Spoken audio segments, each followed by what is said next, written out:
It's time to get the story behind the story. Interviews with newsmakers, news breakers, and Vermonters making a difference. WCAX presents 802 News with Mark Johnson. Here's Mark. It was 25 years ago the Vermont Supreme Court ruled that same-sex couples are being unfairly denied the rights and benefits of married couples. In response, the legislature created civil unions. In this special edition of 802 News, we look back at the landmark Baker decision. In Part 1, we heard from plaintiffs Stan Baker and Peter Harrigan about the tumultuous time and the vitriol they and others endured.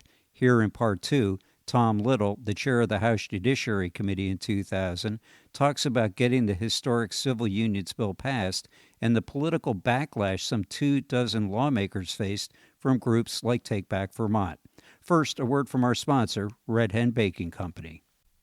At Red Hen Baking Company, they believe pure, uncomplicated ingredients in the hands of skilled artisans are the building blocks for great food. They're dedicated to creating the best food from the best ingredients. You'll find an ever-changing lineup of delicious pastries, sandwiches, and soups at their beautiful cafe off Route 2 in Middlesex, just off I-89. Their breads are also available in many other locations. Led by owners Randy George and Eliza Kane, Red Hen Baking Company has been on the leading edge of the local food movement since 1999.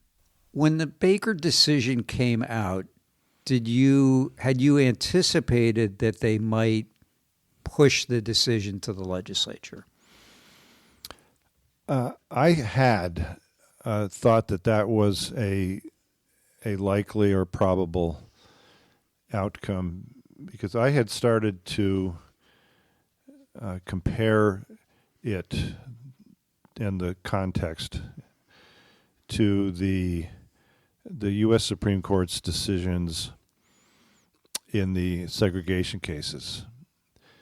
And in those cases, the U.S. Supreme Court did not, of course, it was an appellate court, but it did not order nor did it direct the lower federal courts to order automatic or instant integration and desegregation. They declared what the Constitution required and let things play out for some time. And, of course, there was subsequent litigation around the country and disagreements about what the Supreme Court's decision made. But I kind of thought, I didn't do this in any organized or methodical way, but my gut was that it wouldn't surprise me if the Vermont Supreme Court said the law is unconstitutional, but there may be a way for the legislature to enact something that makes the law constitutional that is not necessarily marriage. And I didn't share that with more than a very few people who thought I was crazy to think that. And I think everyone else in the state with whom I was familiar and was talking with thought that either it was going to be either or. The Vermont marriage statute is constitutional, that's it, end of story, or it's not, and therefore same-sex couples can go to their town clerk and get marriage certificates and get married, and that's not what happened. So you didn't view it as punting? You viewed it as...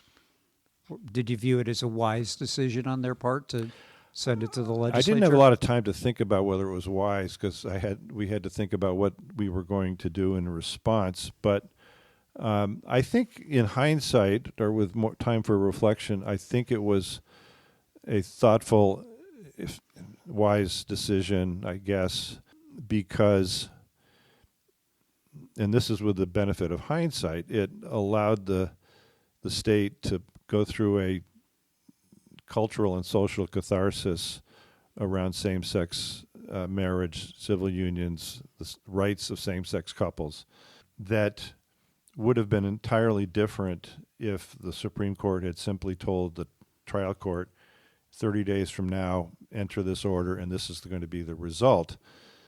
That was at the expense of the rights of gay and lesbian Vermonters, but the upside, or maybe the benefit, was that there was a forced conversation in Vermont around gay and lesbian Vermonters and their rights and our their rights and responsibilities, benefits and so forth, that wouldn't have otherwise happened. And I think that allowed the legislature to have the courage 8 or 9 years later to enact full access to marriage and override a gubernatorial veto. And we made it. You know? One of the toughest decisions, I think, was the Vermont Freedom to Marry Task Force and their allies, as we were working through the legislative process in the House in 2000. And it became clear that there was never going to be more than 25 or 30 votes on the floor of the House for marriage. And the House Judiciary Committee had pivoted to working on what we later decided to call civil unions, is that the marriage proponents and advocates had a very difficult decision to make. Should they support the committee's proposal for civil unions, or should they hold out for full access to marriage? And I wasn't part of those debates and deliberations, but ultimately that group came together in support of legislative action and supported civil unions. I don't think I can't imagine it was unanimous, but I think that made a huge difference as well. In a story in 2000, in 7 days, you were quoted as saying Vermont as a political culture and social culture wasn't ready for same-sex marriage. That seems to be consistent with what you're saying right now. Yes, I think that's true, and it wasn't clear at the time that Vermont was ready for civil unions either. But one of the things that we and that the committee resolved to do was to take as much time as we possibly could that session. I'm sure to many it seemed like we were rushing, but we resolved to be methodical and careful and take as much time as we needed so that we fully understood what the heck we were doing and what we were proposing. We studied the history of marriage in the United States and in Vermont and in other countries. We looked at the rights of women in Vermont vis-a-vis their husbands, and when that law, how that law evolved. We looked at what some other states had tentatively thought about doing but not done. There was things going on in Hawaii in particular that we looked at where the result of that action was a constitutional amendment in Hawaii to amend the Constitution to change the language so that it didn't provide those rights for same-sex couples. We tried to slow it down as much as we could, take as much testimony as we could, and listen. Of course, we all like to encourage ourselves and others to listen, but when you're listening and what you're hearing is not consensus, it becomes much more challenging. We often hear the admonition to listen to the people. We're hearing it now about school taxes and funding for K through 12 education. Listen to the people. Well, as it turns out, when you peel a few layers of the onion, the people don't agree either. They know what they don't like, and they're upset about the cost of education and the cost of paying for it, but they don't have consensus over the next steps. And if that were an easy decision, it would have been made by now. Where did the name, because at the time everybody was writing and the discussion was about having a domestic partnership bill. And I asked Peter Harrigan and Stan Baker this when I talked to them recently. They couldn't remember where the name came from. Where did the idea of civil unions come from? Well, they said you would know. What prompted it was in part was this. During one of the two big open hearings that we had in the well of the House chamber, and these were joint hearings hosted by the Senate and the House Judiciary Committee while the bill was in the House. We took testimony from probably a couple hundred people, and one of the persons who testified, a gay man I believe, who said that calling his relationship a domestic partnership made him feel like he was being hired to clean house or do housework, and that wasn't the right name because didn't capture the relationship. So I think that impressed the committee, but we didn't have an easy answer. We learned that in France there was a legal status that did not try to be completely parallel to marriage, called le pacte civil, a civil pact. And the House Judiciary Committee brainstormed at times, and one evening we came up with civil union. And it seemed like it captured the legal status, and it was different, it was unique, and it responded to that witness's questions or comments and concerns about the domestic partnership. And I think his comments were correct. Were you surprised with the extent of the backlash? I was surprised in one sense, maybe more upset or concerned, but when I thought about it, had some time to ponder it, like on the weekends, it wasn't really a surprise. I looked at myself as generally supportive of Constitution, civil, and social justice rights for gay and lesbians in Vermont, but I'd never had to work on it. It was never on my desk and in front of me. And I think that was true of all but one of the members of the House Judiciary Committee, that being Bill Lippert, who was an openly gay man. We never thought we would be legislating on this topic. In fact,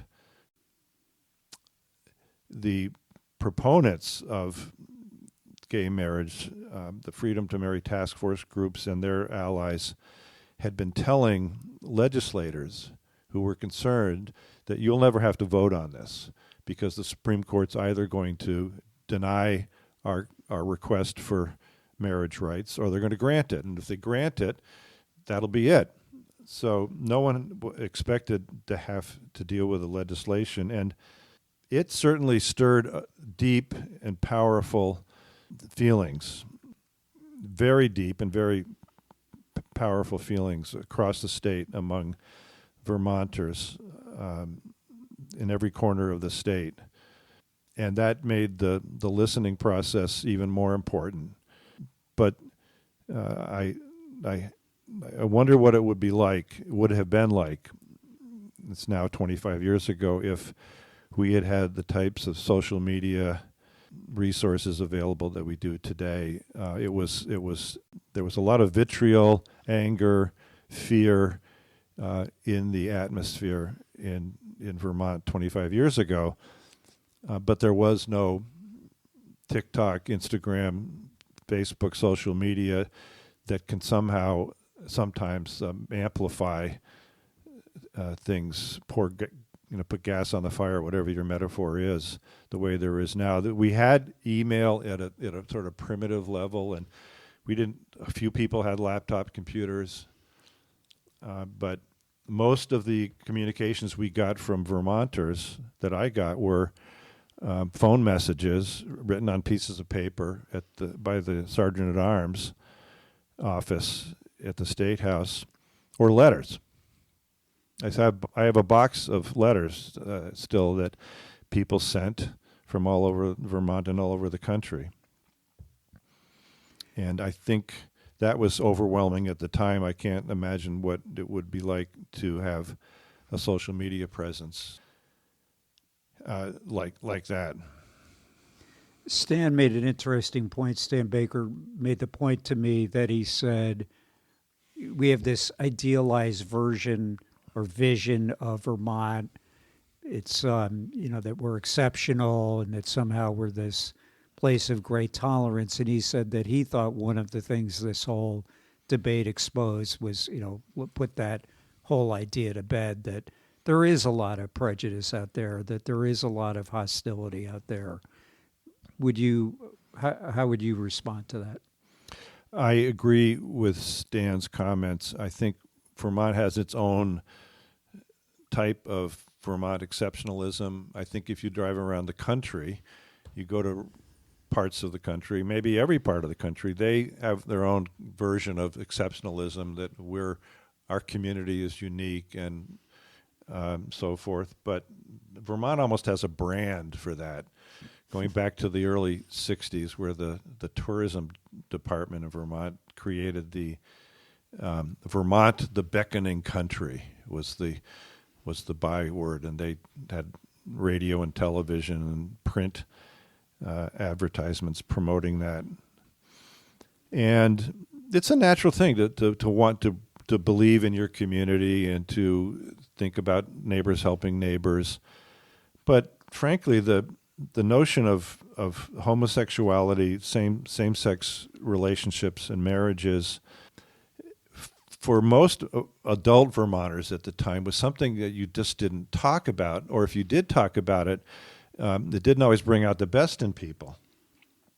I know that my kids, who were at the time were teenagers, seemed to have an easier time verbalizing about it. I think the older generations, now that describes me now, were more born and raised in a culture, in a society, and in families, and sometimes faith traditions that were generational, multi-generational, had lived lives where people in same-sex relationships were considered evil, bad, corrupt, strange, and you feared them. And I think the civil union session started very abruptly the process of unpacking that. I think a whole lot of Vermonters got through that with changed minds and hearts, but not everybody. And now the population, to some extent, may be aging out of that.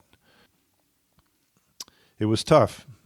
And I was so grateful for my wife, Susan, and our kids for their support. I know my committee members in the House and in the Senate had went through the same thing, and you really had to have some people around you to prop you up and give you hugs and love to get through it. But all the way through it, I tried to keep focused then and now on the fact that this wasn't about me. This is about Vermonters who were in same-sex relationships, who wanted the advantages and the benefits and the rights and privileges of marriage. It's about them. And that was important to remember then and now. Well, and as Peter and Stan pointed out to me, they said, unfortunately, whenever there's a discussion about homosexuality, particularly when it's men, it immediately goes to the bedroom. You had Howard Dean saying that it made him uncomfortable like anybody else.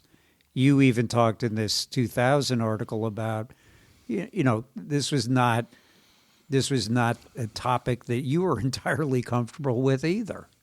Indeed. The legislature in my time there had addressed parts of this. In 1992, the legislature added sex discrimination to the general Vermont anti-discrimination statutes. But that discussion didn't touch on marriage. I think marriage was maybe implicit or in the background, but it didn't touch on it. Another law that we passed, which has gotten almost no notice over the years, was in 1996. That's a bill that came out of the House Judiciary Committee when Tom Costello was the chair and I was the vice chair, is that we amended the Vermont adoption statutes. Because until then, if a woman had born a child and was in a long-term relationship with another woman, that other woman was not allowed to adopt that child to become a full parent. There had been a little breakthrough. I think there were 2 probate judges in Vermont who were, in fact, allowing that to happen in their courtrooms. But we amended the adoption statutes to essentially make them gender neutral, and it took away any language that either expressly or implicitly seemed to require that not happen, or to prohibit that from happening. And that, Mark, that didn't seem to be as big a deal. That just sort of, we did it, and people thought, well, okay, that's adoption, it's for kids.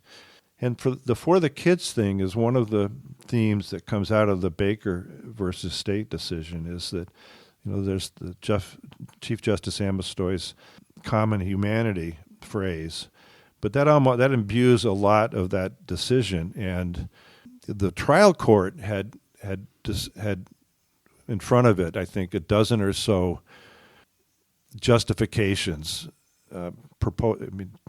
justifications for why the Vermont marriage laws were constitutional. The only one that had any real legs was procreation, is that we needed to protect the exclusivity of opposite sex couples getting married, so to encourage procreation. And that didn't really stand up to close scrutiny either, but the trial court had said, well, in giving some deference to the state, that is at least a logical or rational basis for that distinction in the marriage statute. But the Vermont Supreme Court turned that around and said, well, same-sex couples can rear children, and they need the supports that married couples had in order to do that and do it well. And that's what the law means. Bang. Just going back here, you said that you wanted to set up a deliberative process that wasn't rushed, but at the same time, you also felt as though something needed to happen sooner rather than later. Yes, Mark. The Supreme Court's decision reserved or retained jurisdiction over the case, which is a very odd and unusual thing, for the purpose of, if necessary, if the legislature had done nothing at all, or if the legislature had passed something that was less comprehensive than civil unions. The Supreme Court had made it clear that they would take the case back, because they never really let go of it, and make a different decision ordering that marriage certificates be available to same-sex couples in Vermont. There was some discussion before that legislative session started about, well, what do we do? Should we do it now? Should we wait until after the November election and we have a new legislature the following January? And the consensus was to do our best to try to pass laws that were responsive to the Supreme Court's decision. Keep in mind, this was the last half of a biennium. So we had one session of the legislature in which to do that work.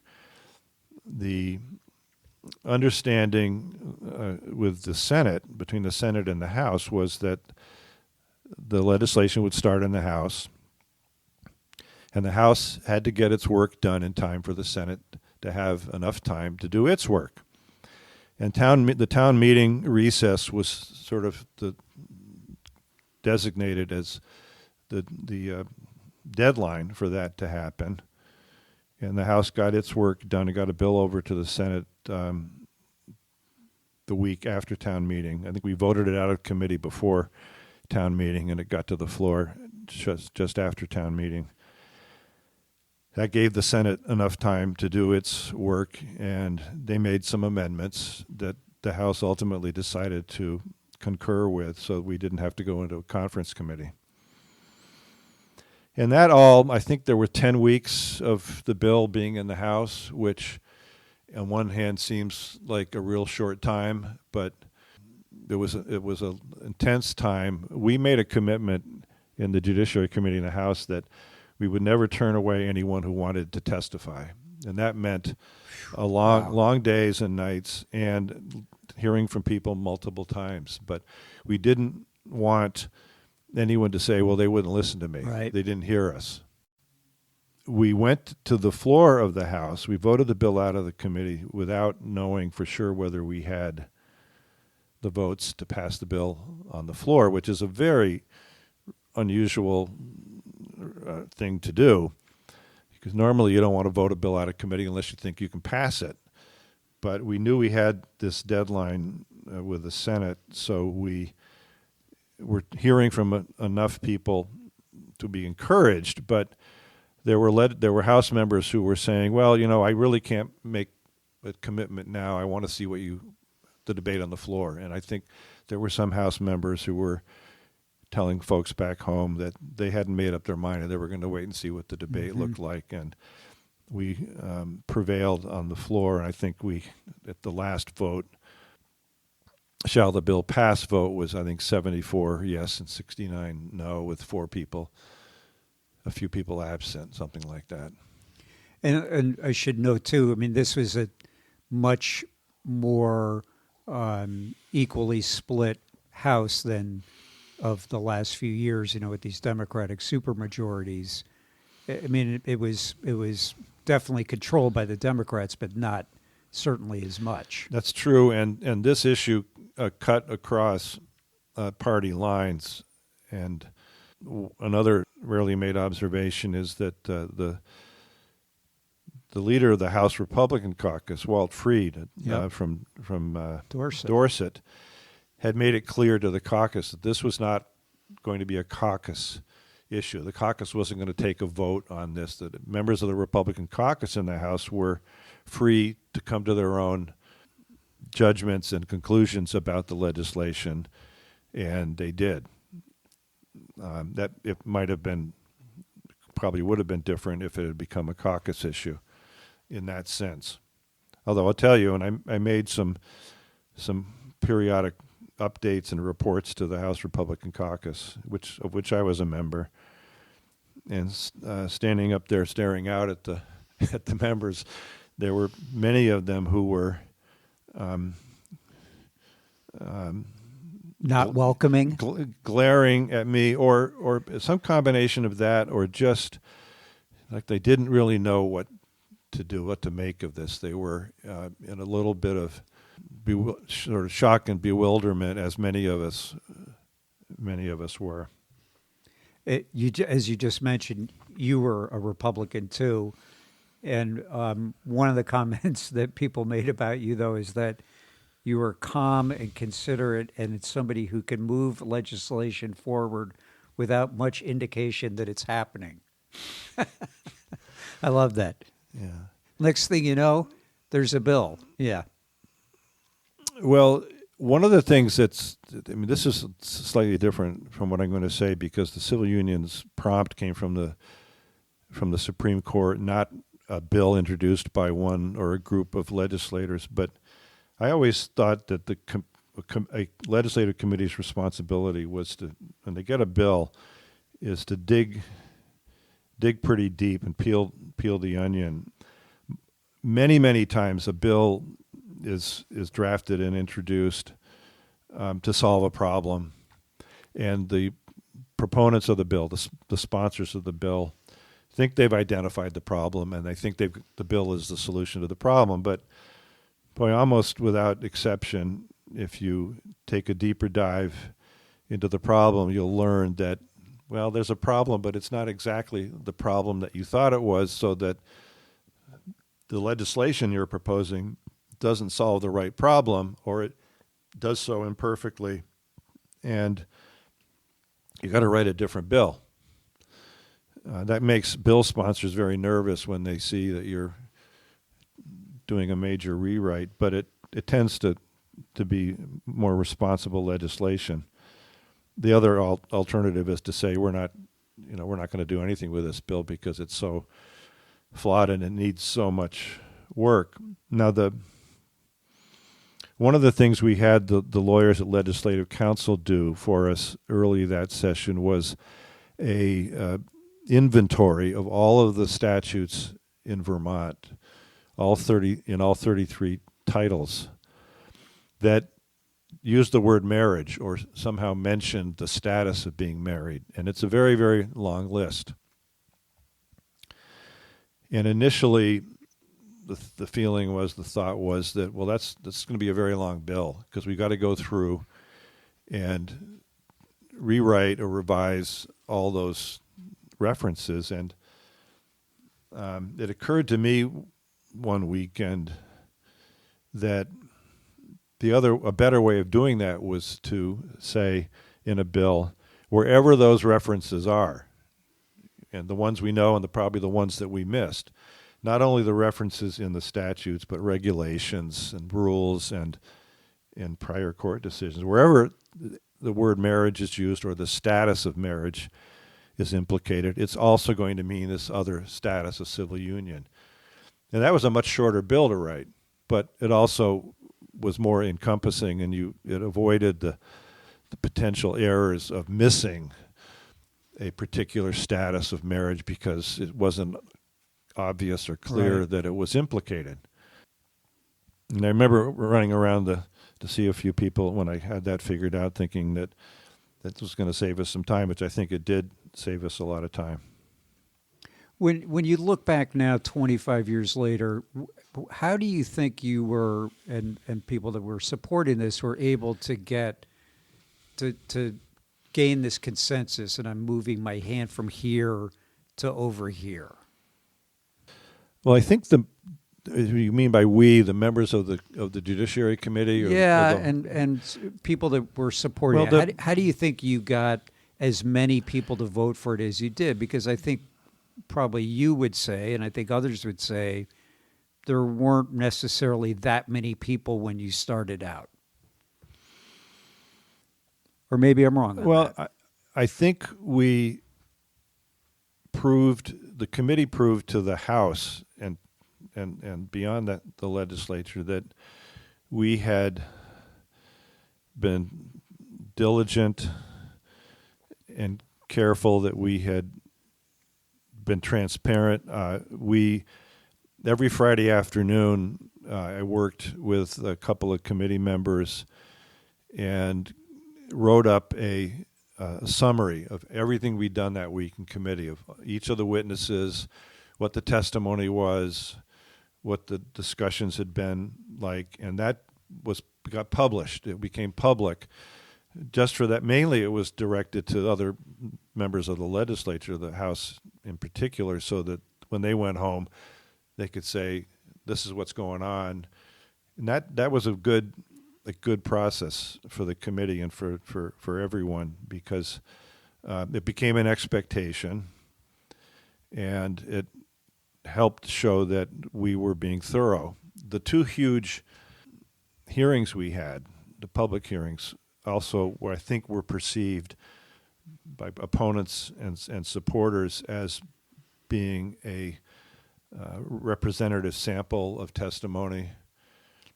I mean, those were wild nights at the State House. There wasn't enough room in the State House, literally, for everybody, and there were people marching around outside. We had state police troopers accompany the committee members, Senate members, and House members to and from our committee rooms to the floor. I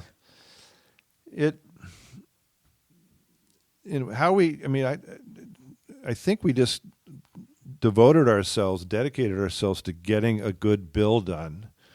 We figured out what the basic structure of the bill needed to be, and we tried to take care of each other in the committee. There were some people having more trouble than some others back home with constituents and voters, and it slowly emerged to the committee members that this was the right thing to do, and that full access to marriage was not remotely possible. So we had to make this bill as close to marriage as we possibly could. Then the testimony that we were tending to get against doing something, and that testimony was basically, don't tell the Supreme Court to go jump in the lake, and or we should have a constitutional convention in Vermont or go through the process of amending the Constitution. The testimony against doing something tended to be, not always, I don't want to misstate that, but in many cases was based on Scripture, It was based on beliefs that didn't seem to hold up very well or were simply not reflective of the mandate of the Baker decision. And after a while, some of my committee members took me aside and said, when are we going to be getting testimony from the opponents that's more like the testimony we're getting from the proponents? It's sort of more rational and reasonable. And I said, we haven't barred anybody from testifying. Maybe you're just not going to see that.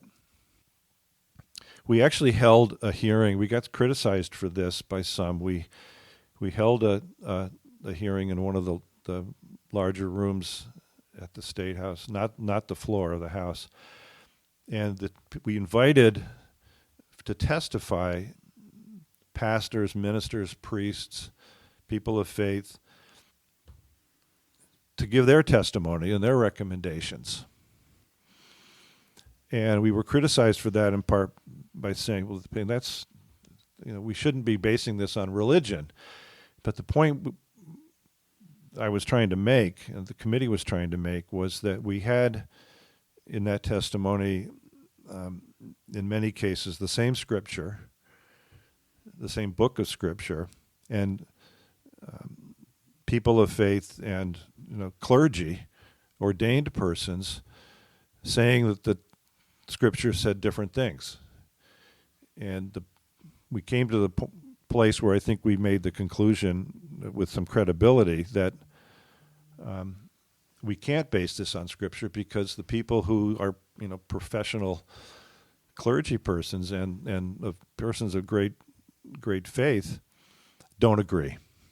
And that kind of put that off to the side, and at least gave the committee a place to stand, saying we heard all that testimony and we can't use that because who are we to decide which interpretation of Scripture is right?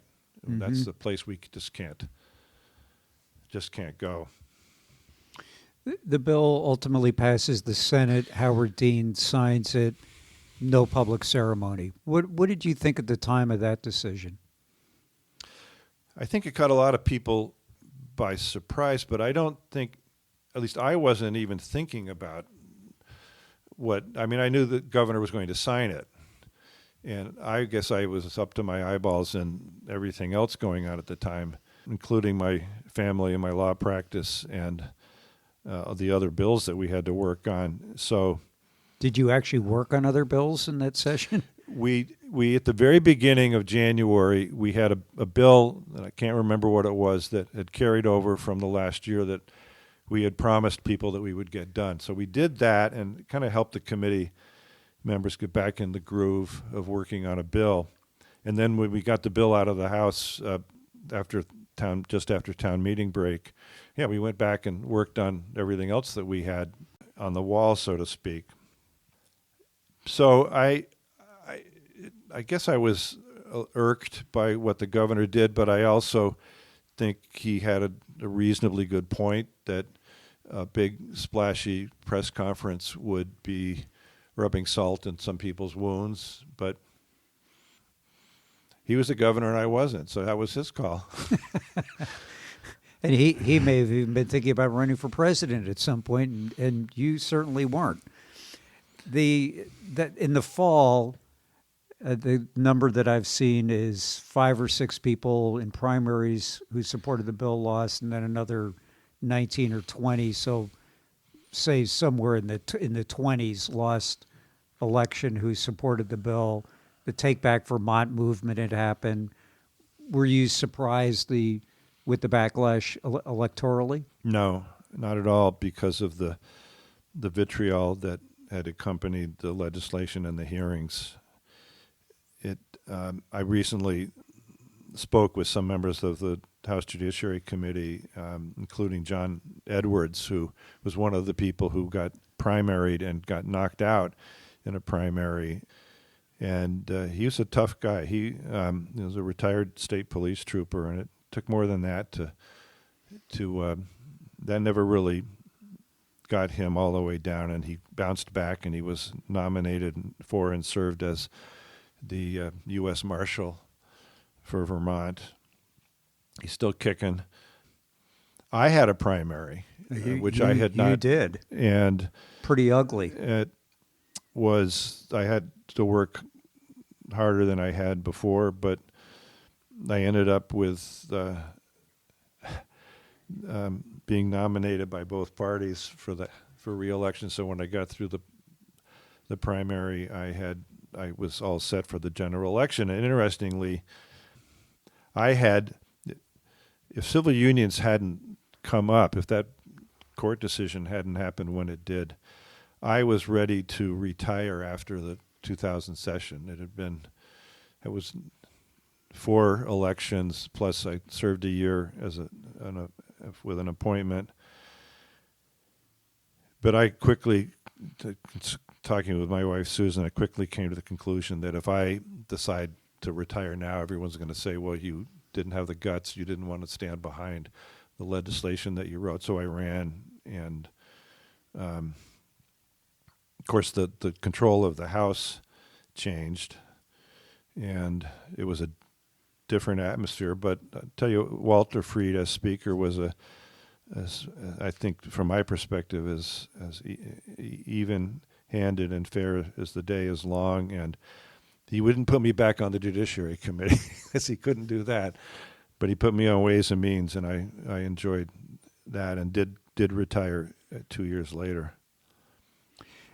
One of the things that Stan and Peter talked about is that today, with the new administration coming in, they're concerned that their rights as a married couple could be in jeopardy. What do you think? Well, they'd point out Roe v. Wade got overturned. If the U.S. Supreme Court, for some reason, reversed its decision of, was it 2015? If a case came before it and they said, we were wrong then, we changed our mind, that's a ruling on the U.S. Constitution. The Baker decision was a ruling on the Vermont Constitution, which would stand, and the legislation in Vermont would stand. What would be at risk, Mark, would be the rights and protections and so forth of marriage that implicate things like interstate commerce and travel, federal benefits. So if, in the worst case scenario, if either the U.S. Supreme Court did that or Congress passed a bunch of laws that the courts upheld, denying like Social Security survivorship benefits to widows and widowers of same-sex married couples, it's a risk. I can't tell you whether what the likelihood of that is, but just the possibility is enough to give pause to people and people to get nervous and anxious, and stirs up a lot of stuff. And they have children and grandchildren and pensions and all of that. I mean, I'm largely an optimist over the long haul, and I think that the Vermont law will hold up very, very well. But the federal law impact, it's hard to say. I kind of, my own gut tells me though that even in states that are strong Trump supporting states, that the gay and lesbian married couples in those states have become mostly accepted, much more than they ever had been before. And I don't think that those states are going to want to turn that upside down. I really don't. If you had now 25 years later, these are the kind of questions reporters get to ask. Is there anything that you would have done differently than what you did 25 years ago? I've thought about that, Mark, and I don't come up with anything really significant or meaningful. I think we made the right decision to try to write a bill. We did do a lot of vote counting, and we never had more than 30 people in the House, maybe 25 people in the House willing to vote for marriage. There was an amendment proposed on the House floor to convert the civil union bill to marriage, and I think it got 28 or 29 votes. If this had been at the beginning of a biennium and we had more time, we might have been able to do some more statewide outreach and meetings and hearings around the state. We did those, but it was in that condensed time, and some of those, particularly the one at BFA St. Albans, was ugly. Literally got out of hand, got out of control. So I'm sure that we made mistakes, but I think we were on the right track, and we're true to our oath of office to try to do good for the people of the state of Vermont as best we could under the circumstances. And I think this is an interesting opportunity at these arbitrary 20 years, 25 years to look back and think about it and thank the people who helped make it happen, and be of good cheer about it and forgiving of faults, and don't hold grudges. That wraps it up for another edition of 802 News, sponsored by Red Hen Baking Company. Thanks for listening.